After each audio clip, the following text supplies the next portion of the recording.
मैं कमला सिंह तरकस, आप देख रहे हैं द तरकस। और आज हम एक खास रिपोर्ट आपको प्रस्तुत करेंगे जो सामाजिक क्रांति और वैज्ञानिक विचारधारा के क्रियान्वयन का पड़ताल करती है।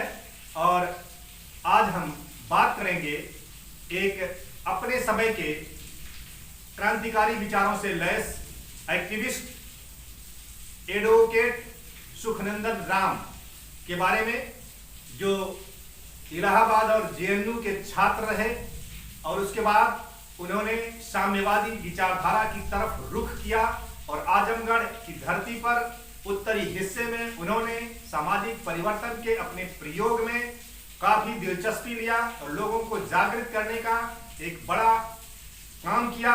उनके साथ तमाम नौजवानों ने उनको अपना नेता माना और वह लोकसभा का चुनाव भी लड़े। लेखन के क्षेत्र में उनके अंदर एक साहित्यकार की अद्भुत क्षमता मिली। उन्होंने कविताएं लिखी, लोगों को जगाने के लिए उन कविताओं को पढ़ा, उनकी कविताओं का तमाम लोगों ने उपयोग किया और वह चर्चा में तब आए जब तुलसीराम, जो एक बड़े लेखक हैं, समतावादी विचारधारा के लेखक, उनके द्वारा जब सुखनंदन राम जी की चर्चा अपनी पुस्तकों में की गई तो उनका नाम उछल करके बाहर आया। और इसके साथ ही पारसनाथ गोवर्धन की दंसित आस्था नामक पुस्तक का 35 पेज में उन्होंने जो प्रकथन लिखा, जो भूमिका लिखी, वह भूमिका अपने आप में उस पुस्तक को बहुत ही गुणवत्ता युक्त बनाने के लिए जानी जाती है और वह तमाम लोग उसको पढ़ना चाहते हैं, बार बार पढ़ना चाहते हैं। वह अपने आप में एक साहित्यिक धरोहर बन चुकी है। ऐसे सुखनंदन राम जी की जीवन संगिनी राजकुमारी जी के निधन पर उन्होंने जिस तरह का आयोजन किया, कर्मकांड और तमाम इन कर्मकांडों और जिनको हम पाखंडवाद या ढोंग ढकोसला भी कह सकते हैं, उनसे मुक्त एक आयोजन उनके द्वारा किया गया जिसको हम वैज्ञानिक कह सकते हैं। आजकल तमाम जगह मृत्यु भोज का बहिष्कार किया जा रहा है। हम मृत्यु भोज का बहिष्कार तो शायद नहीं कहेंगे क्योंकि लोगों ने वहां थोड़ा भोजन ग्रहण किया था, लेकिन कर्मकांडों का पूरी तरह से बहिष्कार किया गया। और इसमें वो जो चर्चा निकल करके आई, यह शोक सभा कई मायनों में लोकसभा पर भी भारी है क्योंकि यह शोक सभा एक संदेश देने वाली है और एक भावी भारत के निर्माण करने में अपनी अहम भूमिका निभाने वाली है। उसमें तमाम दिग्गजों ने भागीदारी की और अपने विचार व्यक्त किए। आइए इस सामाजिक क्रांति और वैज्ञानिक विचारधारा के इस आयोजन की एक खास रिपोर्ट देखिए।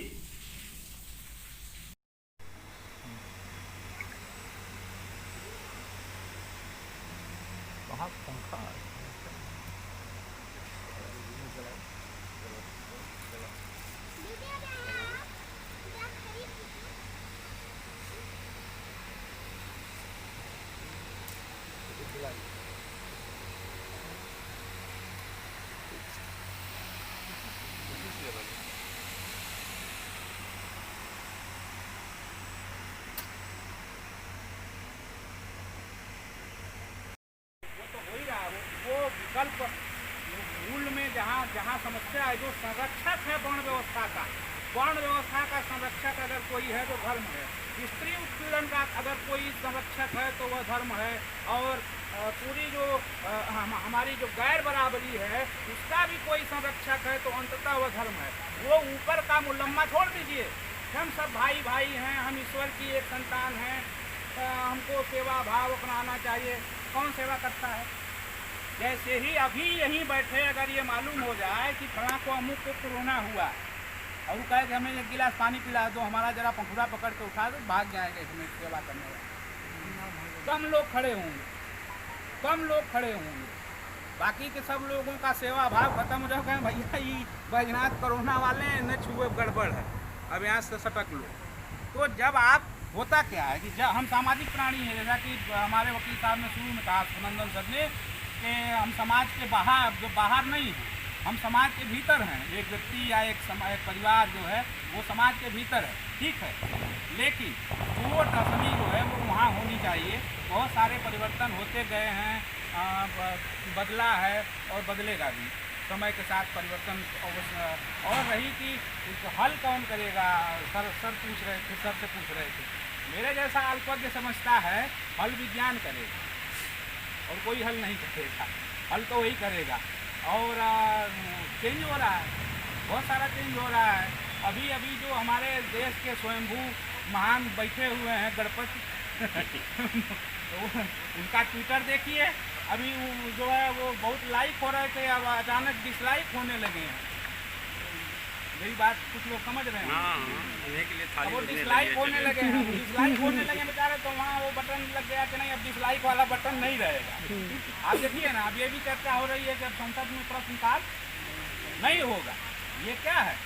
ये परिवर्तन ही है कि डर लग रहा है गड़बड़ हो रहा है। तो वो इस तरह की चीज़ें होंगी।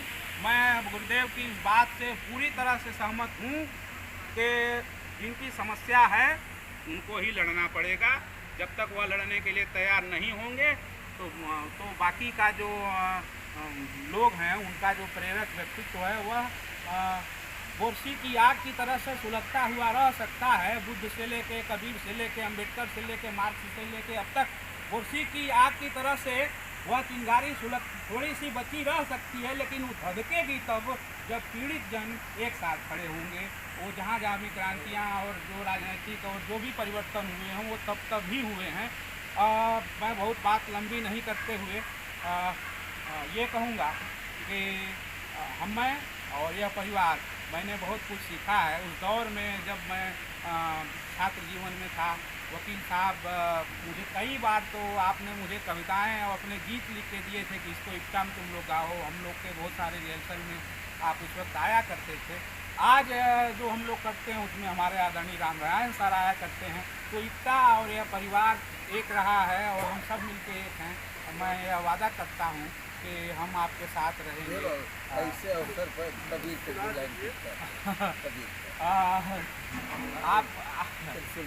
आप कह रहे हैं कि कबीर को कह दीजिए। कबीर को बहुत सारा लोग, आप सब लोग खुद ही जानते हैं। अभी सुखदेव सर कह रहे थे, मुझे कहना है आज कल शिक्षक दिवस था ना, कुछ शिक्षक कहे कि सर्वपल्ली राधाकृष्णन का जन्म मनाया जाए। उन्होंने कहा ना, शिक्षक मनाना हो तो शिक्षक दिवस के नाम पर मेरा जन्म मनाया जाए, ताकि सारे समूह का जन्म हो जाए। आज आता जी बताइए, किस परिवार में इतने PhD लोग हैं, किस परिवार में इस सोच के पैदा हुए हैं, भतीजी को पढ़ाए, भतीजा को पढ़ा करके ये सारे लोग धन तो नहीं कमा पाए, लेकिन आज जिस जमीन पर अभी फोन आया कि मैं नहीं पहुंच सका। वीराम जज हम लोगों के साथ प्रचार करते थे कम्युनिस्ट पार्टी के। मैं धकेल करके कहा कि बहादुर राम के वहाँ नंदपुर में माँ मर गई थी, वो आए थे, जो विरोध करते थे कि वोट का बहिष्कार करो। मुकुंद जी क्या नाम था? हाँ।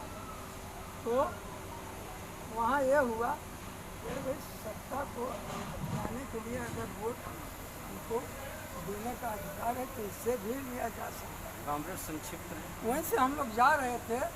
मैं बीकानेर कहे कि नहीं, मैं नहीं जाऊँगा तैयारी में। मैं ठेल करके भेजा और पहलिए जाने में वो जज हो गए। उन्होंने कहा कि मैं माता जी मरी तो डॉक्टर राम नारायण जी फोन किए तो मैं आया, तो कफन लेने गए तो राम नारायण जी कहे कि एक परई ले लिया जाए। मैं कहा परई क्या होगा? तो जौ नहीं मिला, वो आटा जौ का नहीं मिला तो दर्रा ले लिया गया, पिंडा पर आया जाएगा। मैं मने में कहा कि हाँ सारी चीज़ ले लीजिए, आज वकील साहब की परीक्षा होगी, कि आज वकील साहब क्या करते हैं। अंत में हम लोग स्मशान घाट तक गए, न एक पिंडा पड़ा कहीं, न एक कहीं आडम्बर हुआ, न राम नाम शब्द हुआ, सब कहा हो गया। ऐसे लोगों की समाज में जरूरत है। और नाम की बात, नाम तो और अमर रहने के लिए उसका जो है प्रचार प्रसार होना चाहिए। मेरा आग्रह है, निवेदन है कि किस तरीके से कौन लोग बताने वाले मिलेंगे। जो विचारधारा रही है उस विचारधारा को जो है एक पीढ़ी से दूसरी पीढ़ी तक ले जाने के लिए साहित्य ही एक माध्यम होता है। तो हमारे अभी SBI साहब ने कहा कि रामधन जी का स्मारक कब बनेगा। आदरणीय नंदन जी वकील साहब हैं, मोहित जी हैं, तमाम हमारे सामाजिक कार्यकर्ता रहे हैं, कार्य किए हैं जो समाज के प्रति। वह बिना पत्नी के सहयोग से कोई भी सामाजिक कार्य जो है आगे नहीं बढ़ सकता, यह सही बात है। लेकिन अगर डॉक्टर हैं, इंजीनियर हैं, लेकिन मैं समझता हूँ कि साहित्यकार नहीं रहे होंगे। साहित्य इन्होंने रचना किया, अगर अपनी लेखनी से इस बात को जो है, जिस बात को आज हम लोग कह रहे हैं, रामधन जी हों, चाहे सुंदरनंद जी हों, चाहे मोहित जी हों, चाहे हरमंदिर पांडे जी हों, कोई, अरे मैं उसी पर जा रहा हूँ। तुलसी राम को कोई जानता नहीं, अगर मणिकर्णिका और गुरदहिया नहीं लिखते तो वह JNU के प्रोफेसर थे, आजमगढ़ के लोग जानते नहीं। तो इस विधा को करने के लिए निवेदन है कि साहित्य में छोटी छोटी पुस्तकों के माध्यम से ही, एक बार मैं पढ़ा दलितों की जो है सर्वश्रेष्ठ कहानियाँ, तो नहीं ज़्यादा तो आजमगढ़ के जो हमारे क्रांतिकारी लोग रहे हैं, साहित्य है, डॉक्टर हैं, सारे लोग हैं, तो ये छोटी छोटी पुस्तकों के रूप में जो कार्य आपने किया है, मैं समझता हूँ कि आने वाली पीढ़ी जानती ही नहीं है। बहुत सारे लोग नहीं जानते हैं कि आप चुनाव लड़े हैं, आपने साहित्य की रचना किया है। तो अगर यह कार्य हो जाता तो आने वाली पीढ़ी के लिए हम लोग या पथ प्रदर्शक होते कि हमारे लोग ऐसे रहे हैं जिन्होंने इस तरीके की बात को किया है। किया जाए और जितने भी क्षेत्र में या समाज में बुराइयां, आडंबर, ढोंग और बातों हैं, उससे दूर होने का प्रयास किया जाए। क्योंकि मैं आप लोगों का काफ़ी ज़्यादा अनुभव है, आपके लेकिन हमने यह देखा है कि आदरणीय पांडे जी से सबक लेने की हम सभी लोगों की आवश्यकता है। क्योंकि आपकी पत्नी का भी जब परिनिर्वाण हुआ था उसमें किसी प्रकार का आडंबर, ढोंग और बातचीत नहीं दिखाई दिया था, क्योंकि शुरू से और अंत तक हम लोग थे। और इस तरह से शोक सभा जो आयोजित की गई थी उसमें भी किसी भी प्रकार का ब्राह्मण होने के बाद भी किसी प्रकार का उसमें ढोंग, आडंबर और पाखंड नहीं दिखाई दिया, किसी प्रकार का कर्मकांड भी नहीं दिखाई दिया। उसी तरह से कांग्रेस जी की पत्नी का भी परिनिर्वाण हुआ, इसमें भी शुरू से अंत तक आज तक किसी भी प्रकार का कर्मकांड नहीं दिखाई दिया। तो हम यह चाहेंगे कि आप सभी लोगों से हम निवेदन करेंगे कि आप सभी लोग इस तरह के कर्मकांडों से दूर होकर, क्योंकि बहुत सारे ऐसे संगठन इस तरह के जो यह कार्यक्रम आयोजित किए जाते हैं, बड़े बड़े कार्यक्रम, और उन कार्यक्रमों में ज़्यादा से ज़्यादा जो खर्च किए जाते हैं उसका बहिष्कार करने की बात करते हैं। बहुत सारे वर्गों में, बहुत सारी जातियों में इसका बहिष्कार भी होता हुआ नज़र आता है और देखा भी जा रहा है। इसलिए हम कम शब्दों में यही चाहेंगे कि आप सभी लोग इस तरह के कर्मकांडों से दूर रहकर इस समाज को एक नई दिशा देने का काम करें।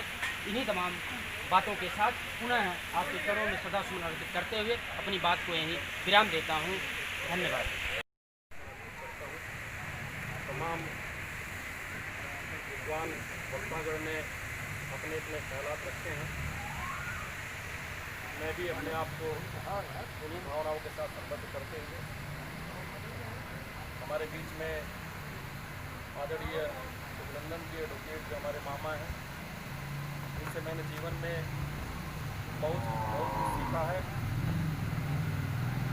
आज मुकाम पर हैं इन्होंने सामाजिक रूप से तमाम तरह की रचनाएँ भी किया है, अपने साहित्य भी लिखे हैं। लेकिन दुख है कि इन तमाम विचारधाराओं को हम लोग लिपिबद्ध नहीं कर पाए। आज इस मौके पर मैं ज़रूर कहना चाहूँगा तो तमाम साथियों ने अपने ख्यालात रखते हैं, हमें उस दिशा में काम करने की ज़रूरत है। जो भी समाज में ढोंग पाखंड आडंबर हैं, आखिर ये कब तक रहेंगे?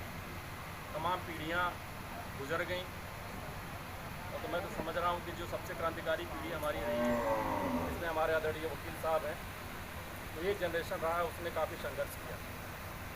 आज हालात बदलें, हम कल से बेहतर जीवन जी रहे हैं, लेकिन हमें तमाम कठिनाइयों को पार करने की ज़रूरत है। आज जो देश का माहौल है, जो समाज की परिस्थितियाँ हैं, हम उससे कैसे उभरें, मैं समझ रहा हूँ आज हमें उस रास्ते पर चलने की ज़रूरत है। मैं कोई लंबी चौड़ी बात ना करते हुए मैं पुनः मामी जी को अपनी तरफ से श्रद्धांजलि अर्पित करते हुए अपनी बात समाप्त करूँगा। बहुत बहुत धन्यवाद।